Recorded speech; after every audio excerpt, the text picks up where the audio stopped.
ఇప్పుడు మీరు ఒక స్క్రిప్ట్ సెలక్షన్లో కానీ లేదంటే గోయింగ్ ఫార్వర్డ్ మీరు తీసుకునే కేర్ ఏంటి? ఇంతకుముందు ఫర్ మీ బిజీగా ఉండడం చాలా ఇంపార్టెంట్ ఉంది. Because I last the track. మంచి కథలే దొరకాలి, మంచి డైరెక్టర్లే వస్తారు, మంచి ప్రొడక్షనే దొరకాలని వెయిట్ చేసి I last lot of time. I last lot of my talent, my craft, my experience. నేను నేర్చుకోవాల్సిందని చాలా వదిలేశాను. బట్ ఈ డిసిషన్ తీసుకున్నప్పటి నుంచి నేను I was friendly with all the craft. నాకు ప్రతి క్రాఫ్ట్ బాగా అర్థమవుతుంది, ప్రతి క్రాఫ్ట్ దగ్గరలో ఉంటున్నా.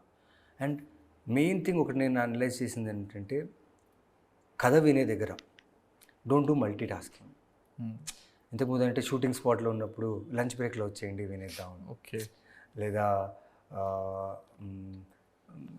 ఎక్కడో లైక్ వేరే ఉన్నప్పుడు వచ్చేయండి వినేద్దాం. I use to manage other work and listen the script also.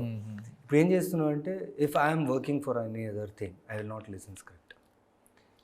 ఆ స్క్రిప్ట్ ఆ రోజు స్క్రిప్ట్ వింటున్నా అంటే ఆ రోజు మొత్తం వర్క్ ఉండకూడదు నాకు.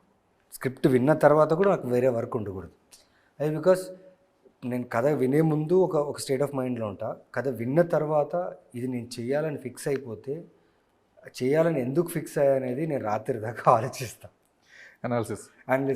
అనాలిసిస్ చేసుకొని next day I will react. అక్కడ వెంటనే ఓకే చెప్పినా next day what best I can bring to the project అనేది అక్కడ డిస్కషన్ చేస్తాను.